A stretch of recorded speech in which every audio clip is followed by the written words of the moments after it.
Hello everybody, welcome to my YouTube channel. Today I want to share some tips and some advice and some insight into finding your shaman sifu. And I hope that you find these tips to be useful and insightful. Keep in mind that every shaman master is different. So if you are seeking one and you don't know the process of how they work or what they would like, just be sure to ask. One of the first things I want you to remember and to keep in mind is that although you may seek out a master and deny them as your mentor, masters also have the right to deny you as their students. You have to respect the person you are seeking and remember that even if you and them do not bridge the relationship as master and student, to continue a friendly relationship afterward. The first thing is to get a reading done by the person you are seeking to become your master. And this will determine if they can actually read your guides, if your guides are connected with them. And while you're listening, I want you to judge how you feel during this process.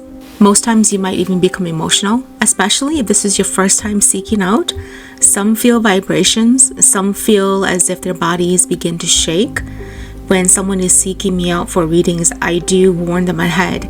When you start hearing me chant, you might feel like your body begins to vibrate. You might feel like you're shaking. Don't be afraid. Just allow yourself to feel those emotions and to walk through those feelings. If the person you are seeking is long distance, you will have to pay a visit and get an in-house session with them on their bench. It's different when you are speaking with them on the phone and then trancing in front of the altar. Because when you trance in front of the altar, it will allow you to discover if you actually feel at peace with yourself and your guides. And this also allows the master to understand that you and them are a good fit. And it also gives you a chance to be able to talk to them in person versus just on the phone. I always tell people who seek me out that it's different on the phone because you and I don't actually sit in the same space. But when you come to visit me and you're inside my home, you and I are sharing a space and you get to feel my energy. And that is actually different than just speaking on the phone. Also, I want you to keep in mind, the first time when you go do a test shake, not everybody shakes on their first visit, okay? Now, a lot of people, they feel disappointed about. Some actually takes 3 tries in order for them to shake. You didn't do anything wrong. For some, it just takes a little bit longer for them to feel that energy, to feel connected with themselves. And keep in mind, some shamans actually don't shake at all. And this will depend on your spiritual guides and how your spiritual guides lead you.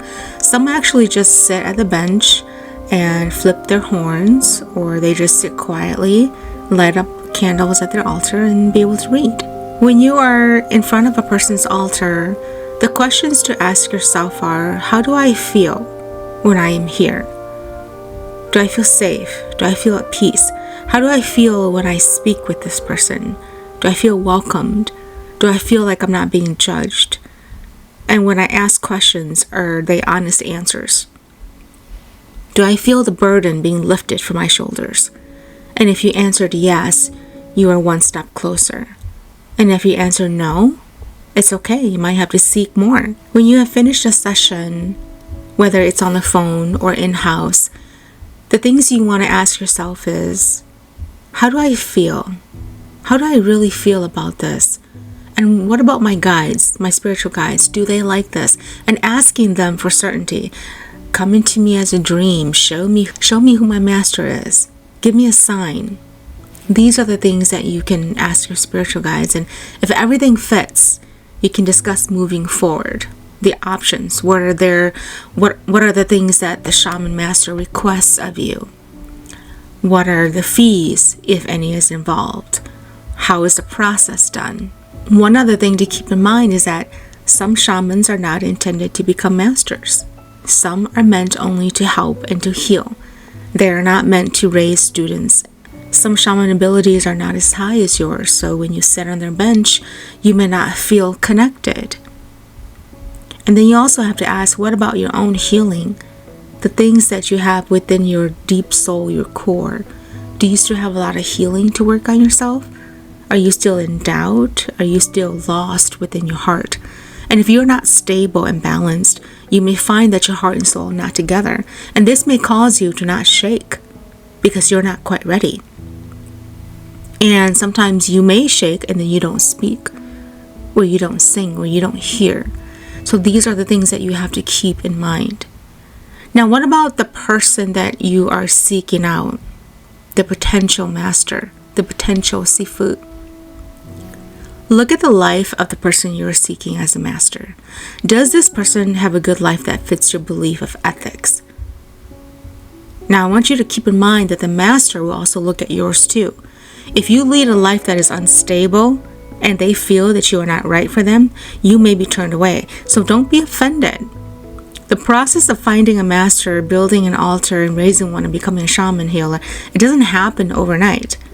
And it also doesn't happen right away. So really take the process to take a look at the person you are asking to help mentor you, to help guide you. Because the person you are asking is going to do the same thing. Is this somebody that is coachable? Is this somebody that I can help?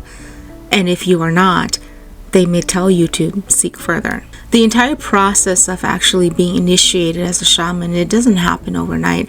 It takes time to collect the items needed to build the altar, time to gather your life and your thoughts, and time to heal properly before you actually begin. So don't rush the process and don't compare yourself. And even if it doesn't work out with one master, don't give up hope. Perhaps it wasn't the right one, and that's okay. You just have to continue to respect each other. And that's one of the most important things, is to respect your master. So if when you find one and you've already asked somebody to become your master and you feel stuck, the biggest part is to respect. Respect them by seeking them out to ask about your questions. And when you feel that there is really no more space to grow, or there's no growth between the two of you, properly let go before you seek another party to become your master. That's one of the most important parts, because when you reach out to somebody while still attached to another person, chances are that other person's not going to talk to you because you are connected to somebody else. And this is only me personally speaking about myself. If you come to me already attached to another master, I will just ask you to go back and ask your master themselves. Because the way how I teach is completely different, and I respect your master for who they are. The important thing here is to take a look at the ethical practices of a certain person to become your master. Do they actually do what they say they're going to do? Are they available to help you?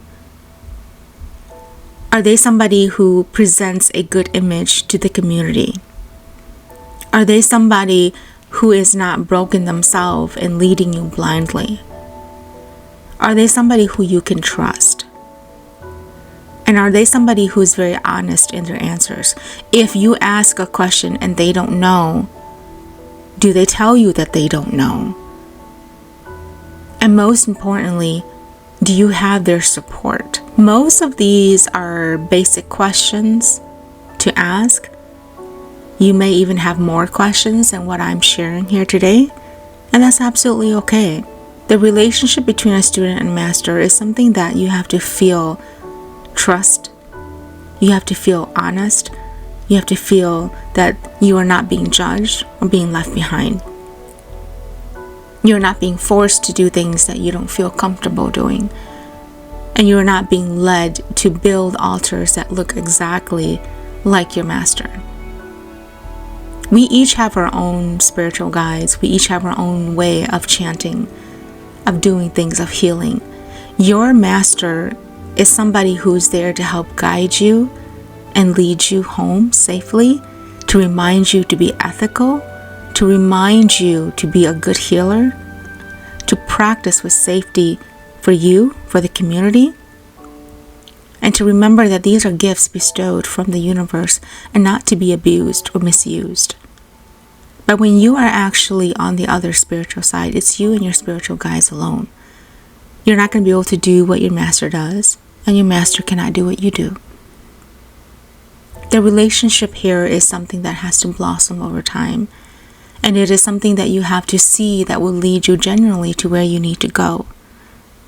The important part here is to find a stability between the two of you, and to find that she or he is somebody who you can talk to without hiding, and that the time given to help you is genuinely there. So this is just a basic overlook of how to seek and find a sifu for you in your shaman journey. Keep in mind that shaman masters accept a certain amount of students per year, and if you are not ready in that threshold, you might have to wait for the following year, which is absolutely okay. There's no rush. But also make sure that you are well, that you are healed, and that you are in a place where you are ready to begin your journey. Some questions to ask yourself is, where am I in my life? Am I where I need to be? Do I already have children, or do I still want to get married? What about my job? Am I happy, or do I still want to climb up the corporate ladder? What about school? Am I done? Or am I still going to go more to gain more education? And then what about house-wise?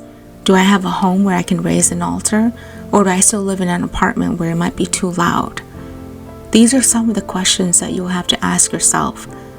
And these are some of the things that only you yourself can answer. And I leave you with this. When the student is ready, the master will appear.